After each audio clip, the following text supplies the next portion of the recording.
Hello, everybody, and hello, especially to our dear Hyder. Thank you so much for being on podcast here. I had a great opportunity to be at Hyder's workshop at Toastmasters Club of Singapore, where he presented the art of evaluation and giving evaluations. And he is also the winner of the evaluations of 2024. Thank you so much for being here. And I would like to ask you, for the listeners who don't know about you, to shortly introduce yourself. Sure. So thank you, Irina. My name is Hyder. I'm a charisma coach. So I run my company called the High Fly Nation. And as a charisma coach, I help my clients develop their natural charisma so that they can have more influence, respect, and authority at work. So 2 aspects of charisma that I focus on: sales and leadership. Sales is where I help people to know how to sell without selling and to use charisma in their sales. And leadership is how they can become a more charismatic leader, whether at work or in their social life. Wow, that's amazing. That's amazing. And you already mentioned it, but I would like to ask you, what was the main trigger that pushed you towards even learning charisma and sales and all these topics that you really dove in afterwards? Yes, of course, it started as a personal interest. It's a little bit difficult to imagine it now, but when I was in secondary school, I had a lot of shyness and social anxiety. Well, most people in that age, they do, right? But for me, it's particularly worse. For me to even raise my hand in class, for me to even ask for an eraser from the person sitting next to me, I would already feel nervous, let alone to give a speech in front of the class, right? So public speaking does not come naturally to me. In fact, public speaking was my biggest fear at one point in time, especially during secondary school. So I asked myself, what if one day I could overcome this skill? Who can I be? And if, let's say, I were to overcome this fear of public speaking, can it become my own superpower, like a real life superpower? And I proved it to be true, because now I realize that, hey, I enjoy public speaking. Yes. I enjoy speaking to audiences. I enjoy telling stories on stage. I enjoy giving trainings. And yes, it becomes a superpower, because then you realize that when you attend a wedding and the MC goes around and starts going from table to table with a mic asking, hey, can you say a few words for the bride and groom? You're like, oh, please don't look at me. Please don't look at me, please. For me, it's like, oh, come to me. I always have something to say, right? It's a superpower now, because when people put you on the spot, you're no longer afraid. That's amazing. And I can testify because you actually showed up to this podcast as a very last second call, and you are here. And you were yesterday on a big stage of TMCS, which can hold up to 100 plus. And I know you're very comfortable speaking to even thousands of people, which is amazing, because I cannot imagine you right now being shy boy who is not even, comfortable to raise the hand and ask for a razor. Yeah. I trust you. But all I'm saying is that the gap and the jump you did is really impressive. Thank So you. awesome job. Hyder, where does someone start from being more charismatic, Yes. in your opinion? Okay. So first and foremost, for anyone to even improve their confidence and their charisma, they need one thing. They need a strong and compelling why. You need to start with why. You need to have a strong, compelling reason to get you out of your comfort zone. Correct. Especially something like public speaking. People say public speaking is the world's greatest fear, right? In fact, in the US, it's the number 1 fear, right? The second is death, and the first is public speaking. Yes. Right? To the point where they say people would, Which is very at a ironic. funeral, people would rather be in the coffin than to give the eulogy. Right? So when it comes to public speaking especially, it's something that many people fear. So for you to want to be good at public speaking and even excel in it, you need to have something that drives you. Correct. It has to be an intrinsic motivation or extrinsic, whatever it is. Correct. And for me, I was driven by a fear. And the fear, that there's a fear of something that's bigger than the fear of public speaking. What was it? And that is the fear of doing something for the rest of my life that I don't enjoy. Oh, okay. My dad wanted me to become an engineer, but math and physics were my 2 worst subjects. So while I was taking aerospace in Polytechnic, and I was 17 back then, even in the first year, I knew this was not something I wanted to do. So because of that stress and that pressure to, hey, I need to find out what is it that I want to do for the rest of my life. Because I don't want to do this. Yeah. So then it got me on a journey. I Mm. started to pick up books on psychology because I realized that I need to understand myself.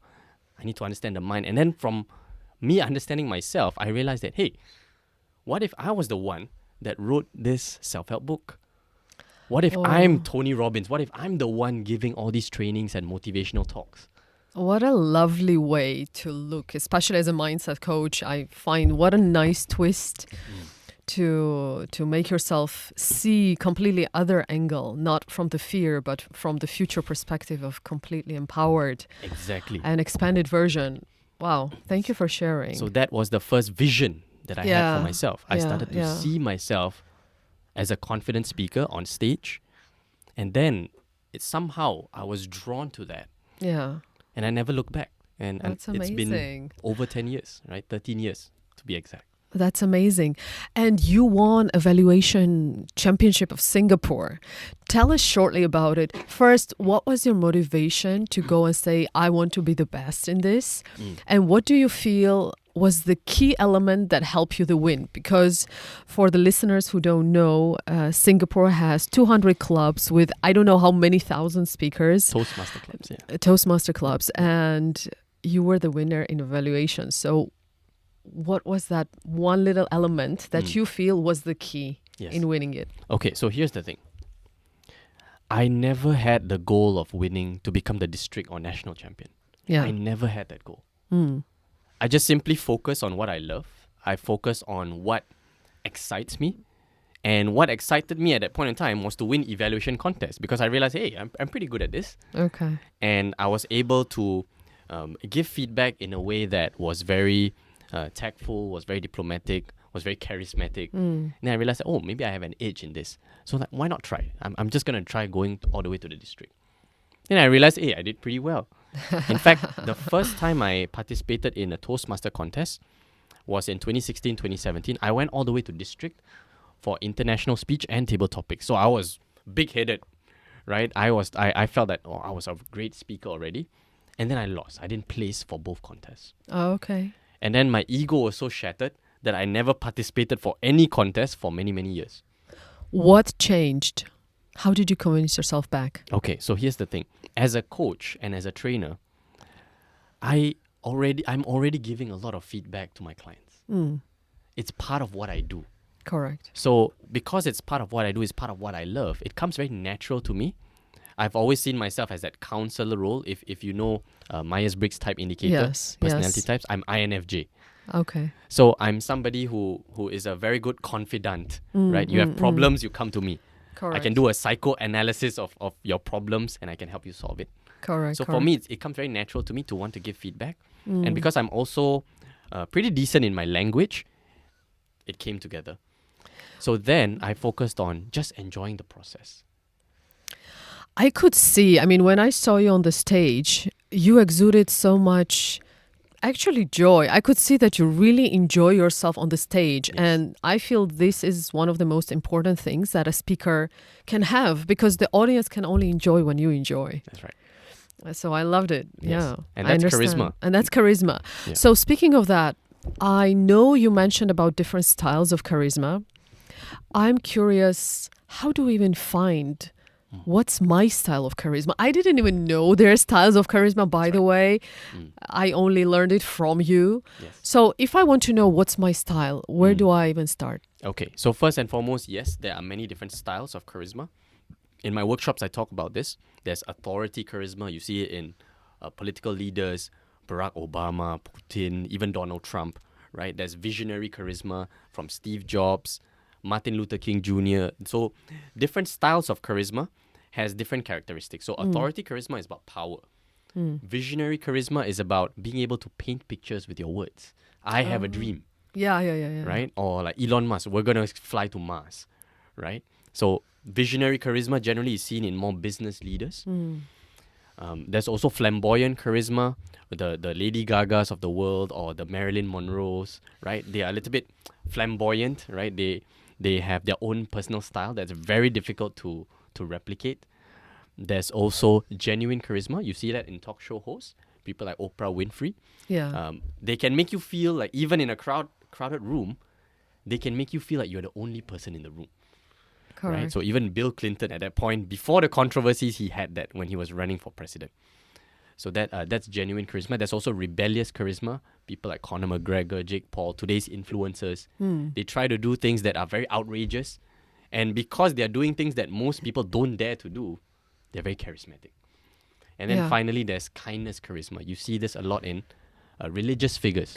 People like the Dalai Lama, right? People like the Pope. Yeah. Or Makes even sense. Princess Diana, right? So it starts from identifying what kind of charisma do you like. When you see all these leaders, Correct. figures, icons, what kind of charisma would you want for yourself? So it starts from there. Because that your preference for your style of charisma can be assigned to that being the best version of yourself. Yeah. So I like to think that if, let's say, okay, you like Steve Jobs, the way he speaks, it could be that you are meant to develop certain aspects of yourself, Correct. and the potential is like that. So you are saying, instead of looking what skills do I have and what charisma style would match my personality, you're saying look at what inspires you and master it within you. It starts with that. Correct. Okay, it starts with that. Of course, you may be a strong introvert. Yeah. And then you want to be like Marilyn Monroe. Yeah. Okay. Yeah, Then what do you there's do about it? A big mismatch, right? So Yes. from there, from me as a charisma coach, I will check in with the person. Okay, if this is what you want to do, it's possible. You're going to have to take time and effort because there's going to be a lot of mental rewiring that you need to do. Yeah, correct. There's a lot of learning and unlearning that you need to do to be able to become like that. You will never come close to the actual person. Oh, and you don't need to, You don't need right? to. You You need just to need to find best- your own version Exactly. as well at some be point. the best Yeah. version of yourself. Yeah. That's very easily said. And that brings me to the next question. What do you think mental and emotional mastery, how does that come into play when we speak about charisma? Okay. It comes hand in hand. Charismatic leaders, they have a sense of presence about them. Yeah. You will notice that they're not flighty. They're not moving in frenzied manners. They're usually very calm, very composed. They have a certain serenity about them, Correct. right? They have a certain calmness about them. So that is where the mental, how should I say, the mental strength of a charismatic leader comes into play. Correct. So if you practice mindfulness, if you are naturally somebody who breathes deeply, you tend to notice that you have a certain presence about you when you go into such a certain social context, Correct. right? Emotional mastery is also a great thing because if you're always stressed out all the time, nervous, feeling a little bit self-conscious about who you are, it's going to disrupt your natural aura from coming out. Okay, so you will notice that the first ingredient to being more charismatic is confidence. Confidence. Okay, so I wonder when, again, if we look at the mindset, there is a certain belief system that we hold about ourselves that also makes us come across a certain way. So do you feel there are specific beliefs that we can instill in our mind that will make us more charismatic, and what would that be? Yes. Okay. Great question. One of the big hindrances of charisma is, of course, lack of confidence. And you want to find out where does that lack of confidence comes from. Correct. Most of the time, it comes from certain insecurities that you have about yourself. Correct. I'm not good enough. I'm not attractive enough. I'm not skilled enough. I'm not old enough. I'm not young enough. Whatever it is, right? So all these limiting beliefs, in fact, charisma starts with the mind. You would think that, charisma, you need to just learn, vocal techniques, body language, all this stuff. That's great. But that's only the tip of the iceberg. True charismatic leaders, they never needed to learn all these things. But just by their conviction, their confidence they have in themselves, the trust they have in themselves, their aura naturally comes out. Their enthusiasm, their passion naturally comes out. When they are aligned from their thinking to their speaking to their being, that's when the aura naturally comes out. I love how you speak about aura. And I wonder if all the listeners know what aura is. So before I jump into that, I also want to ask you, in order to get there where you feel you're fully aligned with your message, also something needs to happen. And I feel maybe this why that you talked about previously, that you just found that strong why and suddenly you're convinced. Yes. Is this how you also see that?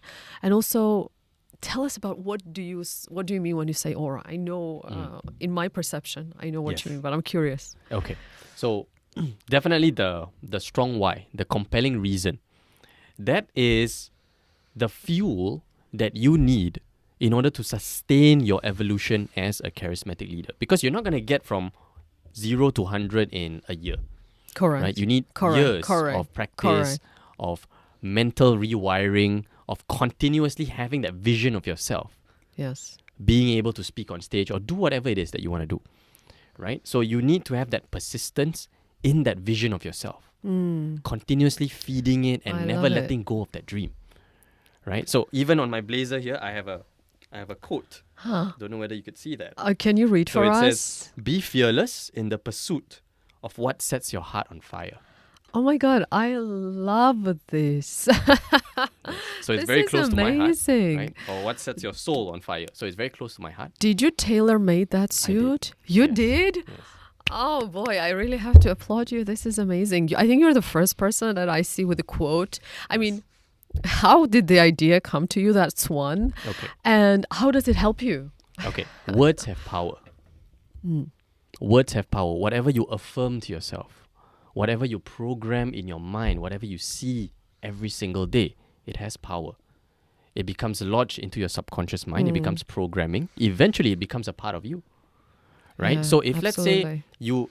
when I started out, even when I was 18, 19 years old, I didn't believe I could be quite charismatic. So do you know what I did? What did you do? I took a notebook and every single day I would write positive affirmations. I would write, I am charismatic. I am confident. I am a great speaker. That is amazing. And the first few days, I didn't believe it, right? But what I did was I kept going. All right, I kept going every single day. I kept writing, I am charismatic. I'm the most charismatic person I know. Oh, wow. I can charm anybody I meet. I can speak to anybody I want, right? I have the courage. So when I started out, I gave myself mini challenges. Okay, and this was before Toastmasters, by the way. Correct. I would read Dale Carnegie's Influence. yes, How to influence people. to influence people, right? How to win friends and influence people. Correct. So I started giving myself mini challenges. So what I would do is I was very scared to talk to strangers. So what I would do is I would go to the mall and I would start talking to people. Okay. Just like that, random But here's people. the thing. I gave myself levels, right? Just like a game. Oh, wow. So level 1 is to just talk to the sales clerk, Okay. right? The sales staff. Their job is to talk to you, Correct. right? So go ahead and talk to them. I would go to a jewelry store. I'd pretend I'm buying something for my mom, which I wasn't. But I was like, oh, what is this, right? I would just have a conversation with them. Say, oh, I'm thinking of buying something for my mom for a birthday. And I would leave without buying anything, right? Yes. But my objective is to just have a conversation. Then I would change shop, right? So on the weekends, I would be like, okay, I need to talk to 3 people today. And I go ahead and do it, Wow. right? So that's the start. And then it's like, okay, I'm pretty good at talking to salespeople whose job is to talk to me. I gotta upgrade. So then I moved on to talking to old people. Okay. The old uncles and aunties you see at the bus stop. When you take the bus with them, sometimes they sit next to you. I would just have a chat with them. Hey, uncle, where are you going? And what was the reaction of And people? usually they respond positively, right? They will be like, oh, old people, they're very lonely, right? So when you have somebody that just have a chat with them, they feel very happy, yeah. right? Especially in Singapore. Yeah. Right? So that was my level 2. I start talking to old people. And then once I started to get the hang of that, I started talking to old people at bus stops. Then I move on to higher level. I would talk to men. Men? Yes. So you know those men who are waiting outside the shops because their wives or their girlfriends are inside the shop? Okay. And they're waiting outside? I'll talk to them. You, I said, hey, do you know where is this place? Say, oh, do you live around here or something? Right, I would just have a conversation with them. And what was the reaction of people? And they'd be like, oh, okay. They would just answer, right? Okay. Because actually most people, they may seem very unapproachable, but actually most people don't have a problem talking to you, right? So what, I mean, this is amazing idea, Yes. even to do that and to train your mind. But what was your thinking when you said, hey, let me just talk to a bunch of strangers all over the place and I will make the stages difficult and difficult? I'm really curious, what's the most difficult level? I'll get to that in a bit. My guess is now if men are here, that the women are coming. I'm guessing that. You're right? So the next level will be women and then really pretty women. That will be the final stage. Yeah. Okay, we want Because to the know. moment I got there, I'm like, okay, I'm socially fearless right now. Wow, Because we I really can want to speak to know anyone, right? this last stage. How did it go? Okay, so yes, eventually I start talking to pretty women, but I didn't start out talking to them at malls and all that. But I would start talking to them at places where I'm already comfortable. So let's say a Toastmaster club, Oh, okay. right? So I say, okay, who's the prettiest one here? I'm gonna just talk to her with no expectation, no need to get her number or anything. I'm just gonna have a chat with her, get used to talking to people, Wow. and then eventually I start getting good at that. And then I start talking to pretty girls at bookstores because books is my comfort zone. Books are my comfort zone. So I would go to Kinokuniya at Orchard Road, and then I would always hang around the personal development section.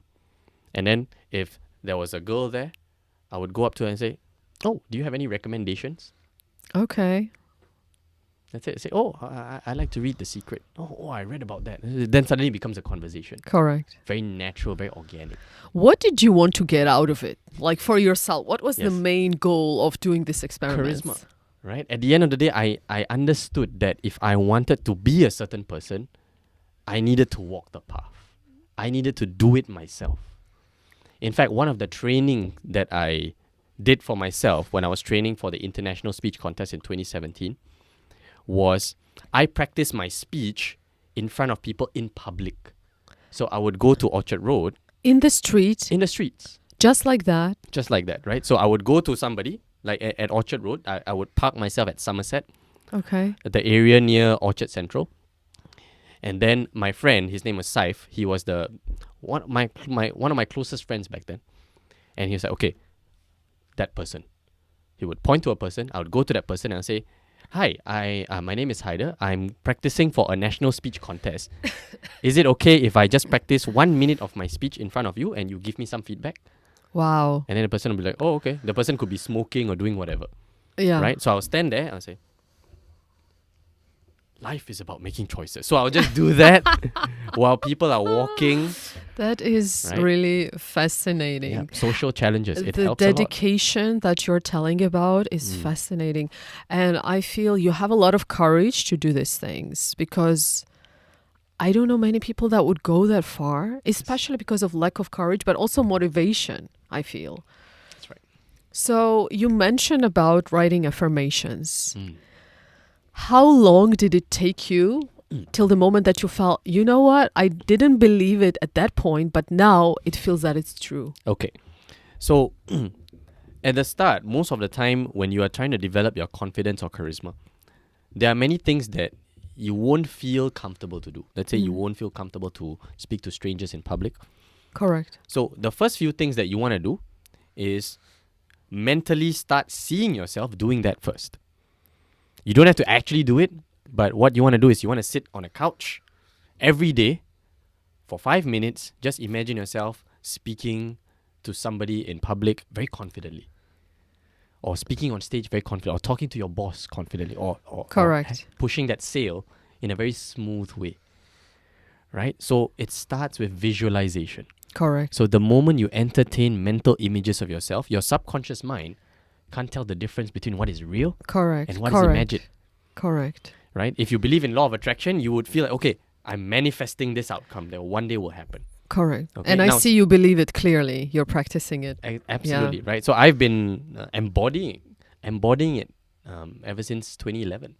Yeah, when I picked up Wow. the Secret. Wow, that's amazing. Why Yeah. do you feel people are so skeptical about manifestation and, our ability to create reality with our thoughts? Yes, I think naturally when we are educated, we tend to question more. We tend to become a bit skeptical of certain things, Yeah, especially if it's not based on science or data, correct. right? But I think it's different people have different beliefs. Correct. For me personally, it resonated with me. So I didn't question it that much. I had a few periods of my life where I was questioning the law of attraction, whether it was working. Correct. And then I realized that I was manifesting a lot of things. I manifested a girlfriend. I manifested going to certain travel destinations. Mm. I manifested a business for myself. I manifested the ability to speak to thousands of people, to train TEDx speakers, even though I was in year 3 of my university. That is amazing. So I saw the power that it had on my life. Why would I want to question it?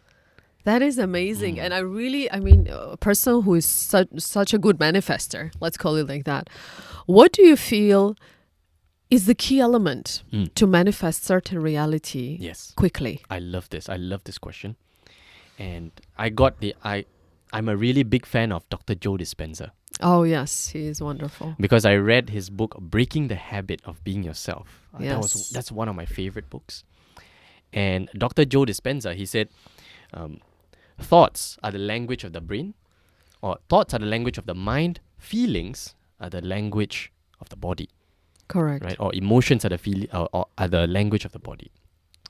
So he says that if you want to manifest, you want to induce some change in your genetic coding, right? Even in your body. Correct. When you visualize something, you have to feel it. It cannot just be, oh, I see myself speaking on stage. But how do you feel about that? Scared. Then it doesn't carry the frequency that you want. Correct. You want Correct. to not just see what you want to manifest, you want to feel them. Correct. And Neville Goddard, right? He didn't say visualization, he said feelingizations. Oh, okay. That's So first time I'm hearing that word. I love that yes, word. Neville Goddard is one of the Yeah, I know Neville. I didn't know he used that. Okay. Yes, feelingizations. Feelingization. So I really love that. He said feeling is the secret. That is his book. Yeah. Feeling is the secret. Okay, So feelingization. you can see something in your mind, but it may not have that effect on you. It may not have that positive manifestation if you don't feel it. Correct. So that's why manifestors and masters of law of attraction, they always say, when you see something in your mind, you want to be grateful that it's here already. Exactly. Right? So you carry gratitude with you, because gratitude is the feeling of I already have, not I want. Amazing. I'm curious, do you have a daily routine which you use in order to create next reality that you want to experience? Yes. Can you So share? over the many years, I've had different kinds of morning routines. So morning routines that really helped me, especially in the morning, write down what are your 3 goals that you want to achieve for the day. All right. Yes. Could be a simple task. Could be whatever. Could even be a goal that you're working on for the month or for the year. Correct. Right. So what I like to do is I like to write down what's my vision. Okay. So my vision is to run a financially independent business. Blah blah blah. Right. So that's my vision, and it's the same vision every single time. So it gets ingrained. Then you write down 3 goals that you want to achieve for the day. Okay, I'm going to do this. I'm going to do Irina's podcast, and then I'm going to do this. Correct. All right. And then finally, 3 things I'm grateful for. Oh, I see. Yes. Okay. So you anchor and you leave that exercise with gratitude. It doesn't take more than 5 minutes to do it. Yeah. But it programs your brain for success. Definitely. I love it. Do you spend time visualizing future? Or- Okay. Certain times. So now I don't do it as regularly. But there was a period of time where I was very consistent in that. Okay. So what I would do is I would imagine myself speaking on stage, and then I realized that once I'm speaking on stage already, I don't have that habit anymore, because I'm living the life already. Correct. Okay, so I think for me it's to come up with a little bit of new visions for myself, right? But that's at this stage. Okay, so definitely visualization in the morning, at least for the first 45 minutes of the day. That is key. Yeah. Because first 45 minutes after you wake up and the last 45 minutes before you go to sleep, that is when your subconscious mind is the most receptive to new programming. And it doesn't question. Yes, that's very true. I really like to use a time before I fall asleep to make sure the mind takes the right information. And here's the thing, many of us, what do we do before we sleep? Yeah, we swipe left and right. Okay, so what gets programmed is a lot of random stuff. Exactly. All right, and that feeds into many people's anxieties. Yeah. It makes them very flustered. They can't focus. It's because you've been programming yourself for lack of focus, for distraction. Correct. I would like to ask you a certain belief that I hold. Since I studied manifestation and started to also coach people on this, I stopped believing in competition. Simply because I feel if we manifest reality, it doesn't matter what others manifest. It can still be. I want to hear from you. What are your thoughts on competing and competition? Absolutely, right? So competition is only great as long as we don't have a scarcity mindset. Okay, so competition is great when we compete with ourselves instead of others. Okay, so I love that belief that you have because it shows abundance mindset. Yeah. Abundance mindset is, I can be really good at this and I can have a lot of money, but it does not take away from someone everyone else's share. Yeah, correct. Right? The pie expands instead of all of us are fighting over the same pie. Exactly. Yes. A fixed mindset, the pie is that small. I think this is where dilemmas lie. Absolutely agree. So my next question is to another expertise that you hold. And I'm very curious to learn because I feel people that are, especially in coaching or so many other areas, some of us do not stand to sell, right? There is some negative energy towards selling and we avert it sometimes. So you are teaching people how to sell without selling. Yes. I'm curious, what's some tips of maybe mindset or any other tips that you can share? All right. So I'll share with you how Sell Without Selling came about. And it came about because myself and a good friend of mine, his name is Kin, both of us are training this topic together, Sell Without Selling. We are trainers, we are coaches, and we are speakers. We love to do what we do, but there was one thing in common which we didn't like. That was to sell. We didn't like to push our services. We don't like that icky feeling of, I'm charging this price and everybody's like, oh, so expensive, right? So we had a lot of limiting beliefs with regards to selling. So we were having discussions with ourselves, but how is it that we were still able to take our business to the next level? How is it that we are able to be trainers for 7-8 years, continuously making money, getting better at it? Then we realized, hey, we've been selling without selling. We never took a sales course before. We were never officially sales trained, but somehow people still want to buy from us. And we still get referrals and inquiries. So then, what if we could create a framework that could teach non-natural salespeople how to sell in an organic, natural, and effortless way? That sounds amazing. That is Sell Without Selling. So we came up with this framework called SCORE, S-C-O-R-E. Okay, so at our Sell Without Selling workshops, we train in this framework, S-C-O-R-E. And if you want to know what S-C-O-R-E stands for, you can attend our workshop. Attend the workshop. But I'll share with you what does S stand for. Oh, I'm curious. Okay, so just to give you a bit of a teaser. So the first principle of Sell Without Selling, S, is stand out. You need to stand out from everyone else. Correct. In order for you to sell without selling, first and foremost, wherever you go, you need to be memorable. It could be your name. It could be a red blazer that you wear. It could be something that makes you very unique, right? Something that makes you stand out. Correct. Because when you stand out, people may not remember your name, but people may, that guy. I've seen that red blazer. I've seen that red blazer before. I've seen before, that somewhere, right? yes.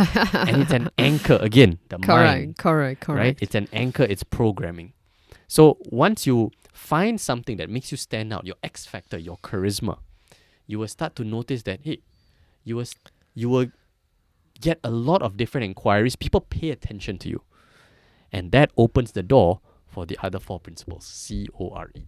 Oh, very intriguing. I cannot wait to come and listen to what the C-O-R-E mean. I would like to ask here once again, maybe about belief systems. Sure. What is one belief that you would like to recommend to our listener to have in order to remove at least a little bit that ew feeling when they're selling?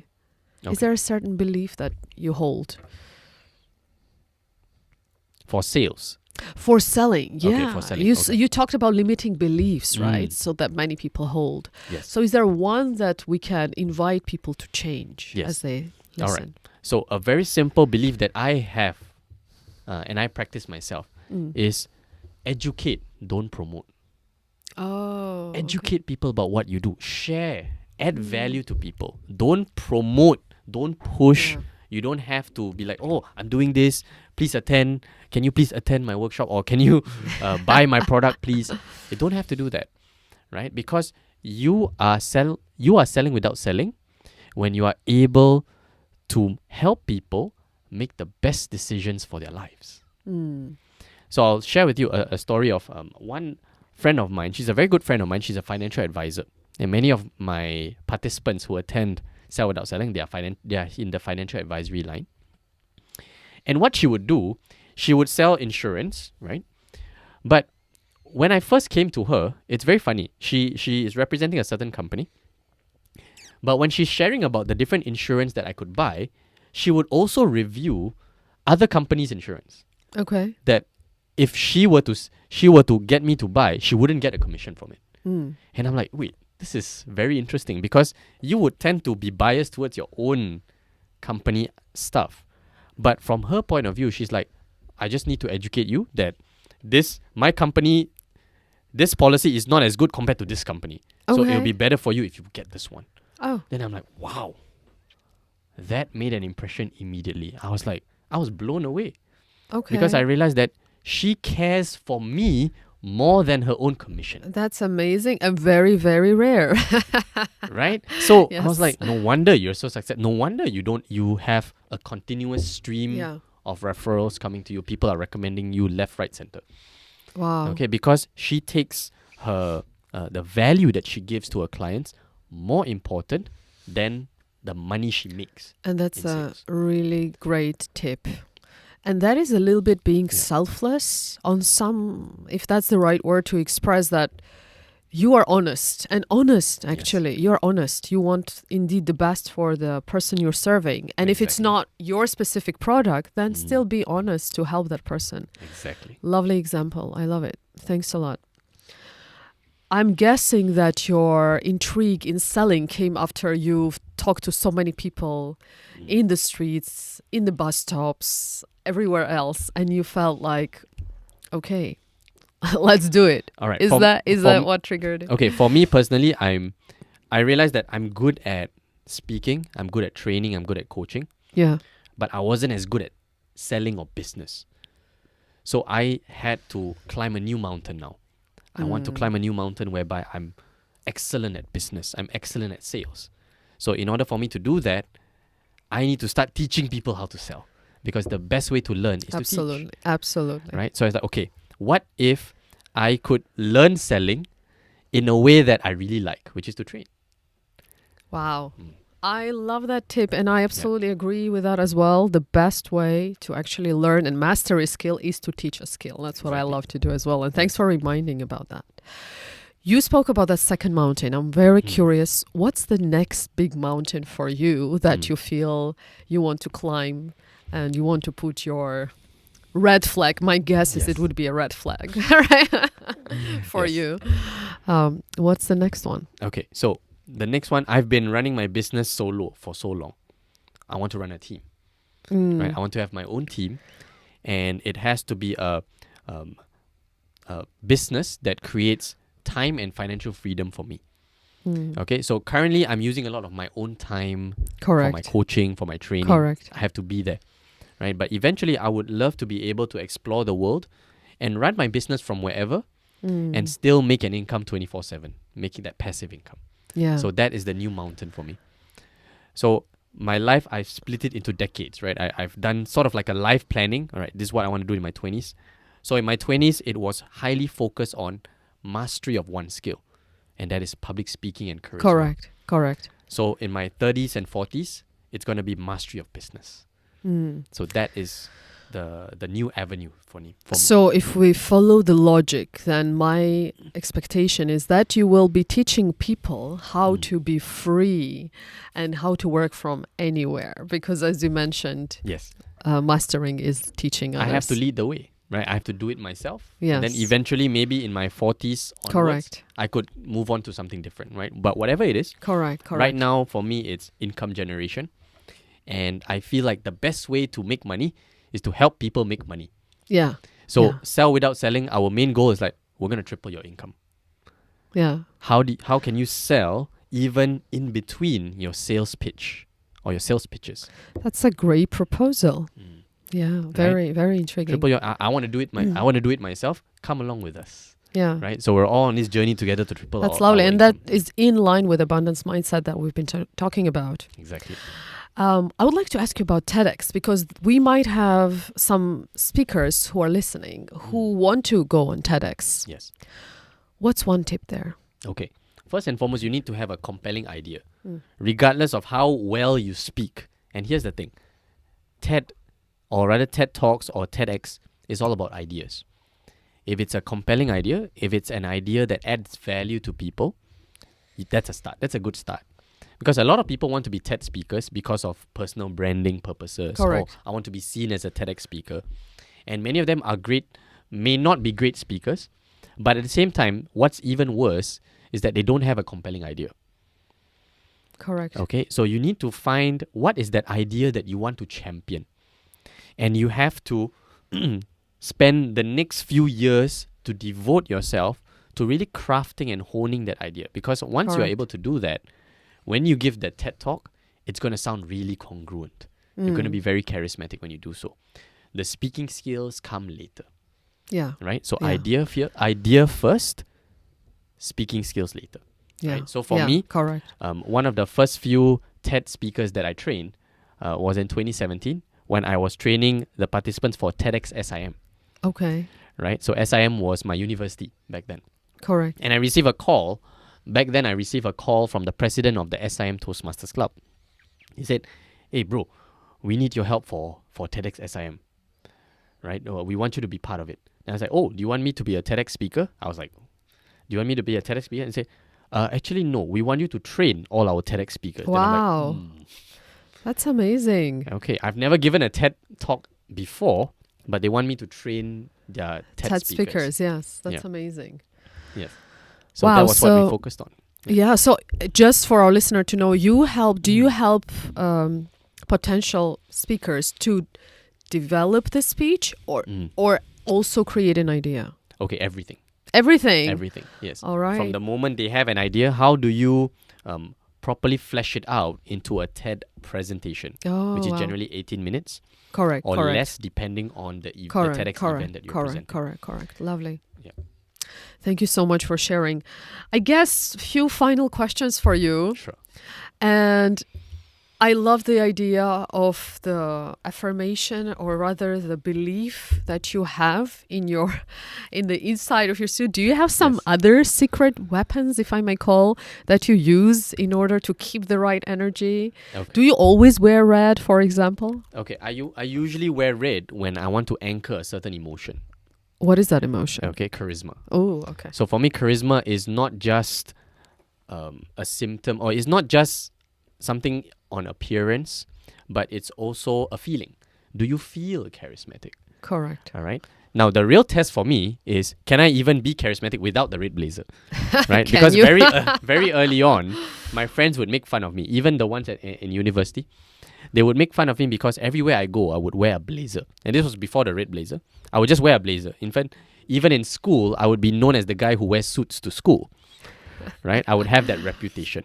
So my friends were a bit concerned because they realized that my confidence or my charisma is very much attached to the blazer. Correct. Right? Even when we go to the beach, I would still wear a blazer. Oh, wow. I was that nuts, right? Oh, and wow. people would roast me for it. Say, I think he even showers in his blazer, right? Okay, so then for me to overcome that, I started to give speeches in Toastmasters without the blazer, right? Just by wearing a shirt or even a t-shirt. I started to get used to it. Then I realized that, okay, I'm not reliant on this anymore. All right. Okay. But at the end of the day, whatever you wear, or it could even be a certain scent, perfume, or That something. anchors, Yes, right? anchors. Correct, Right? These correct. are all great for anchoring certain emotions that you want. Correct. Okay, for me, I don't really believe in secret weapons, because you are your best weapon. Oh, Okay, wow. so if you can Lovely way learn to to say. trust yourself in any situation, you're good. Thank you so much. I guess the very final question I would like to ask you about, what's your favorite book? Okay. Or what would you recommend to our listener? Oh, man, I have so many. So just one? I have so many. Okay, but if I had to choose one, Yes. if I had to choose one, a book that personally changed my life, and it also laid the foundation for my work in mindset, peak performance, charisma, confidence, it would be this book called Psycho-Cybernetics by Maxwell Maltz. Okay, Psycho-Cybernetics by Maxwell Maltz.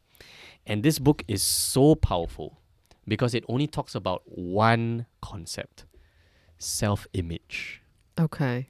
How you see yourself will determine what you manifest in your life. So if you see yourself as confident, charismatic, people will start to see that in you as well. Absolutely. If you see yourself as successful, wealthy, a famous, a successful business person, or somebody who is very confident at what they do, people will start to see it and you will start to manifest it. So that book outlines how you can use mental imagery, visualization, mental rehearsal, and it gives a lot of anecdotes of people who have successfully done it and achieved it for themselves, and they manifested great outcomes for themselves. And what Psycho-Cybernetics does is that it takes out all the fluff and it focuses on science. So if, let's say, law of attraction is a little bit outward for you, maybe you Correct. could choose something that's more data or science-based. Psycho-Cybernetics That's the one. Oh, I would is love. the solution. I have not read that, so I'm very intrigued now to will give love it a it. shot. I will love it. You will Okay, love it, okay, yeah. I'll give it a shot. Yeah. Hyder, thank you so much for coming on this podcast. I think you shared so much interest, the mindset and all the tips about charisma, about public speaking, about how we create our reality, and your own stories, which are mind-blowing. Thank you. Thank you so much. It was really nice to have you here. Thank you for having me, Irina. Thank you.